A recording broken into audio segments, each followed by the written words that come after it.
That's the reason why trees and grass grow. Said to me, lady in a gown.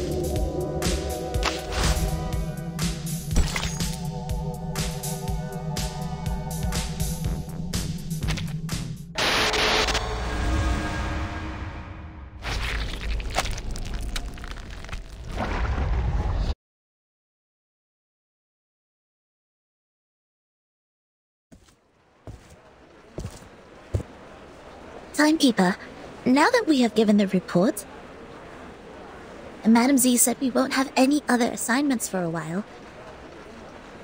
It may be a little abrupt to ask, but I was wondering if you would like to take a heritage train ride with me.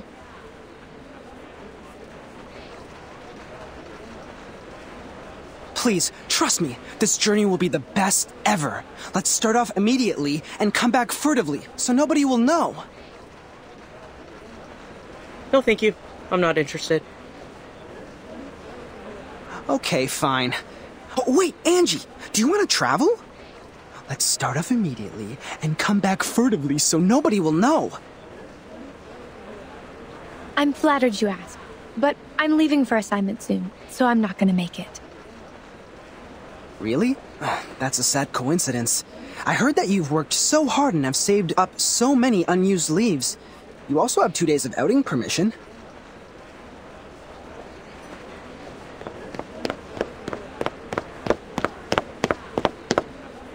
Oh, hey guys. Us? Yes, you guys. Our great Miss Timekeeper and her excellent assistant, Sonetto. Am I right?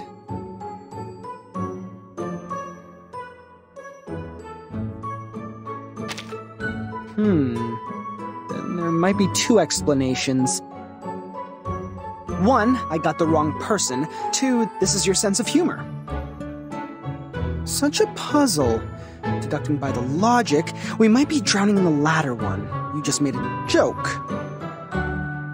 I don't find it funny, but considering I have an odd sense of humor, I can politely laugh at your joke. Like this. Ha ha ha ha ha ha.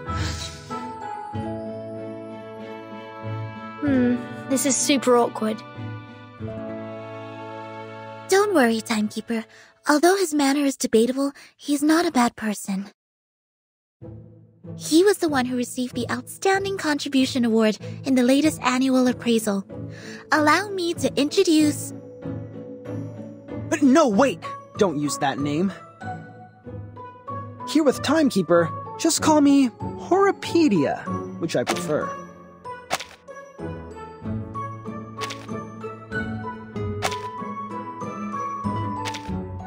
Okay, Mr. Horopedia. I've never heard of this nickname of yours. It's a long story. I can share with you at another time. Now, let's get down to business. Have you guys heard of the myth of the Green Lake campsite?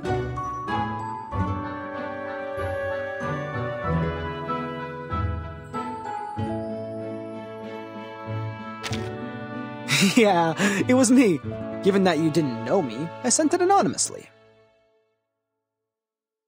I don't see how these are correlated. Well, of course they are. An anonymous envelope better triggers curiosity. And you are the most inquisitive person I know. Didn't you worry that I might throw it away? Honestly, I did.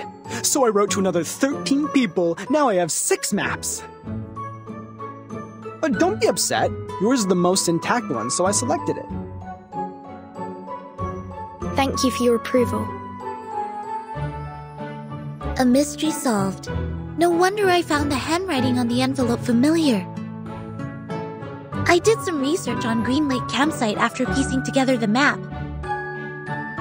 It was the map of one of the training bases of Xeno. They used to train their youth force there in the early 60s and deserted that base in the early 70s. It had been underused even before it was abandoned.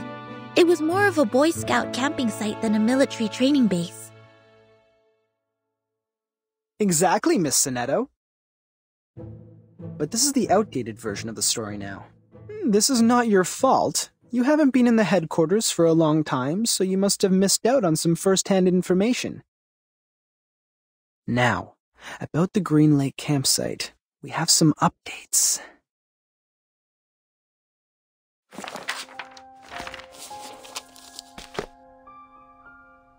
That was a night in 1971, a night with pouring rain.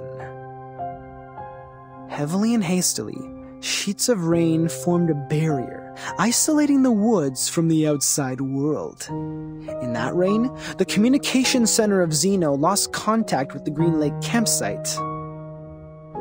Was it normal rain? It was. Drops of water with dust falling from above.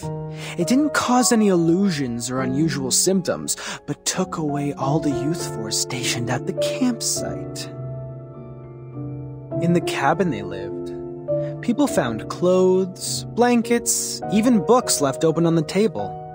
What does not move or breathe stayed there as usual, but their owners, those living youngsters, disappeared from the woods like drops of dew under the sun.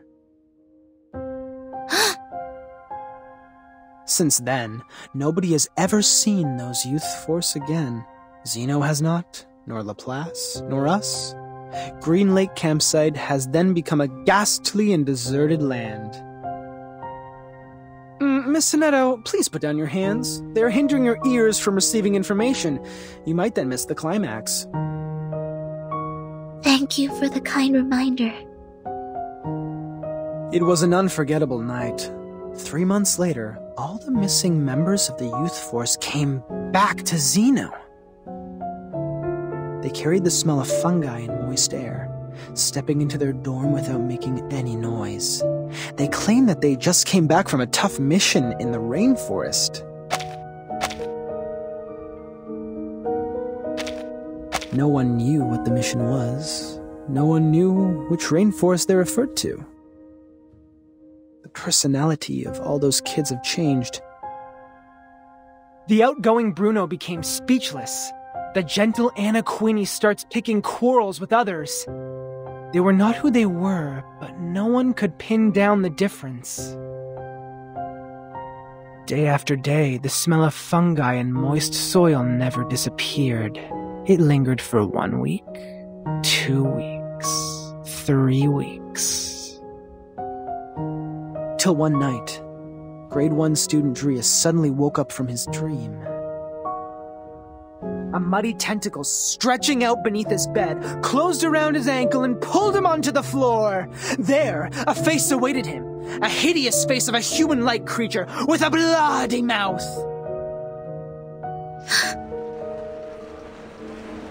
Sonetto?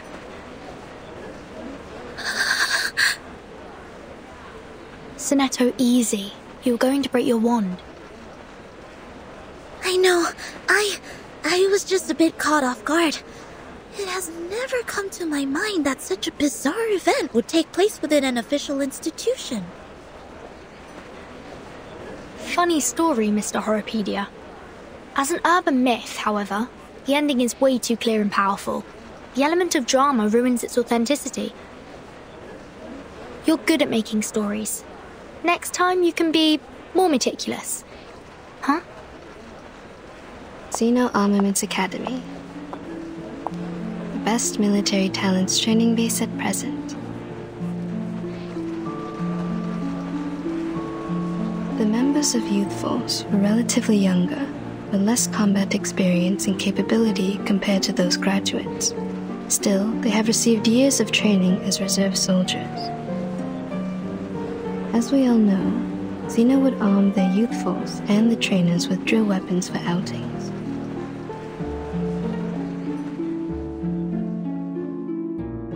It was nearly impossible to wipe out a youth force in the territory of Zeno without being noticed by the Academy. I see. So it's not true, just a made-up story. Miss Tooth Fairy, did you come back from the trip? I rerouted my journey to a new destination. My companion suggested us to meet at the Foundation first, so I came back earlier. Anything wrong with the original destination? It's fine and safe, but now I have a better place to go. It's a place of myths and danger. There once lived many adolescents. With any luck, I will embrace a harvest of baby tea. No way. The place you're heading is... It's Green Lake Campsite. But wasn't it a story? A story made up by Mr. Horrorpedia?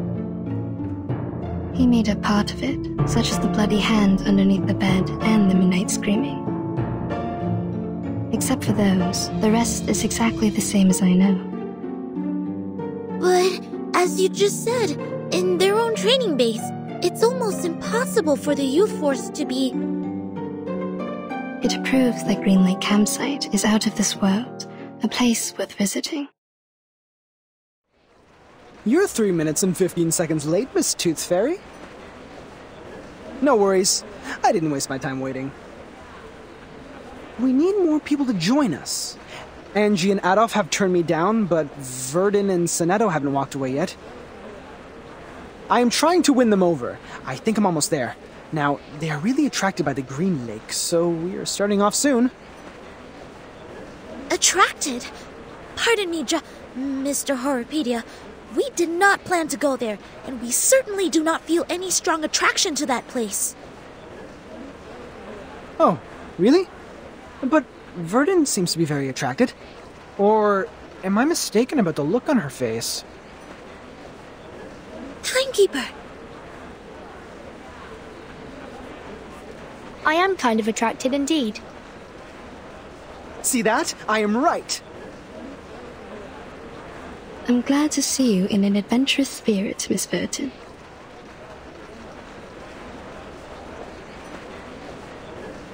Great! Take your suitcase, pack your clothes, don't forget to bring 2 novels to kill time.